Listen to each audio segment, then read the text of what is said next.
too much gag.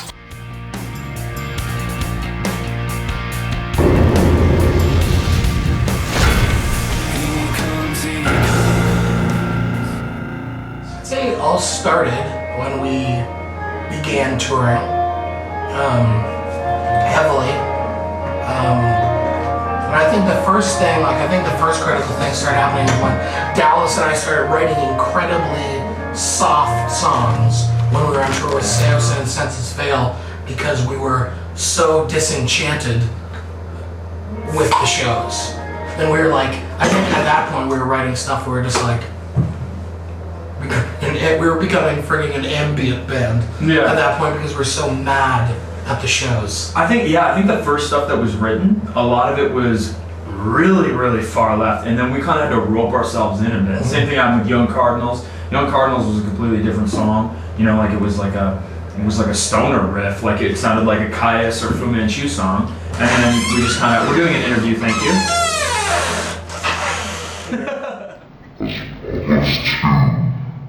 Yeah, no, we changed, so definitely when we first started, the whole idea was to make something very, very different, and then we kind of had to just almost bring ourselves back a bit, back away from it so that we weren't directly ripping someone off or just completely writing something way, way left to center, It's interesting you say that you started writing all these songs that were just basically almost pure out sort of ambient stuff. Mm-hmm. How do you kind of rein that into a song? I think we just kind of abandoned it after a while. After taking a short break from one another, we just kind of got back down to basics. Back to the drawing board, And just thought okay, well, are we writing, even we were writing some weird stuff with, Dallas playing piano and George playing guitar, starting to do some pop, very very pop song oriented stuff, and we were just this isn't necessarily good.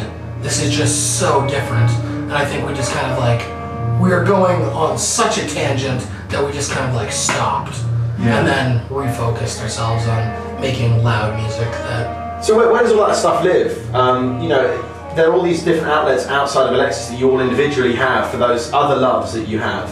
So is there going to be sort of a place? Is any of that stuff we're going to hear any of it, or have elements gone into? I think the nice thing about everyone doing something else is all that stuff goes into something else. And it makes Alexis very succinctly, very Alexis. It makes us more focused on the sound, what we want the band to sound like, and what it should be, and things are very clearly, that's not for us. That's we'll work on something and be well, the song's finished now, and that's a good song, but that's not for us. Mm-hmm. Well, I think we try and build. We build upon the blocks that we've already had.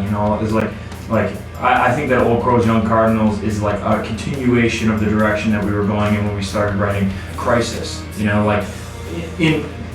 In a lot of ways, there are things that I think resemble Crisis, but at the same time, you have songs that say Old Crows, which is wildly different for us, and it pushes us and opens up another door. So when we leave one thing kind of by the wayside, we tend to open up another door and replace it with that. So. You were saying 5-6 tunes extra, sort of that are knocking around.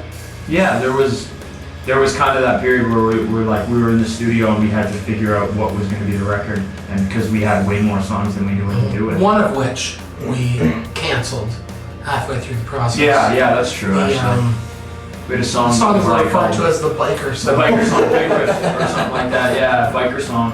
We kind of started laying it down, and we were just we kind of jettisoned it, Why? The boat was sinking. Yeah.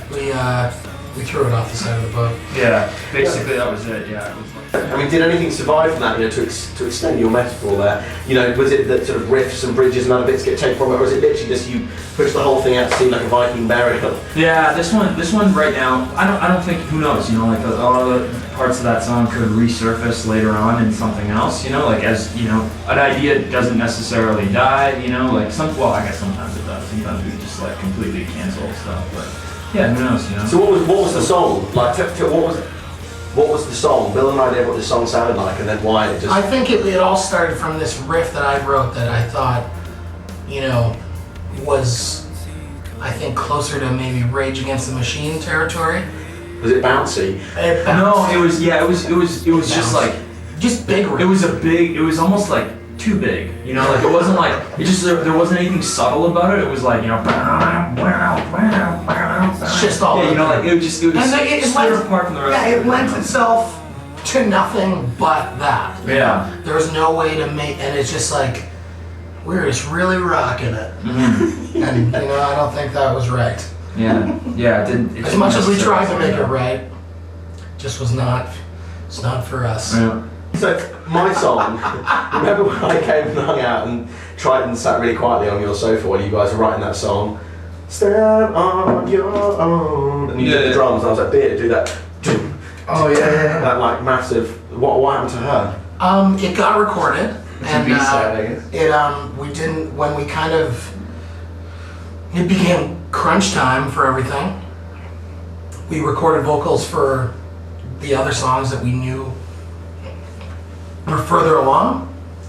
And it just seemed like, you know, we were recording the record at a great pace, and then all of a sudden we needed to have the record done by the end of the weekend.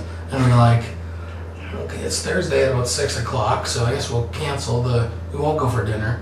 No. We'll just stay here 24 hours a day until the record is finished, which is what kind of started happening. And so that was just one of the ones that we never even ended up doing vocals for it. And it's a complete song and got a lot of stuff for it. I'm sure we'll get around to it someday, maybe. Yeah.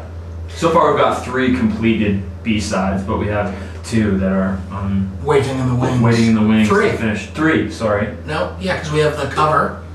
The cover's done. And then we have Ships and Two Sisters. Oh yeah, that's right, yeah. Cover?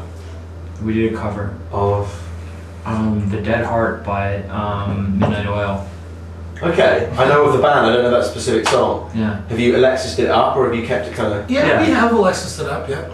Yeah, it's good. Still pretty straightforward though. Yeah. Yeah, it still sounds like the song. We kind of changed up a bit at the end of it. Took a little bit of the 80s out of it, I think. Yeah. We used a bunch of stuff that's very, very old, a lot older than all of us. Mhm. And, you know, I think it definitely gave us a more just real sounding record, just not something that, you know, for music that sounds like ours, I think, you know, it's not a lot of records that are coming out that, you know, are done in that way, are done live, are done on, you know, amps from the 60s. We want music to sound like music being played by us. That's what we want it to sound like. We don't want to sound, I don't want it to sound perfect. I don't want it to sound, you know, like very pristine. I think there's just something I like about being able to hear. That's just the way it sounds. Yeah, to me, like the raw of the recording sometimes, like you can really like it kind of leaves the soul there, you know, like the more polished it is, like maybe sonically from like a producer standpoint, you know, maybe that sounds really good to somebody, but I just don't, I don't know. Yeah, you kind of strip. You can't lie to me how potent a song like, you know, like say like Nervous Breakdown by Black Flag, right? That was recorded so shittily, I guess, by today's standards. But that should be like it's just so powerful. I've heard horror stories with like people doing one string at a time, you know what I mean? Like they'll record at one string at a time, or like one drum at a time and do cymbals afterwards, as opposed to playing a fucking song for, you know what I mean? Which I think Ridiculous. definitely is a side effect of far too much cocaine. I remember seeing Sum 41 like making a record on Much Music, and Greg Norrie had them playing chords, and he had taped off the bottom three strings yeah. so that you wouldn't hear like you know the pick hitting those strings like by accident, and I was just like, that's so fucking retarded, I can't even believe it.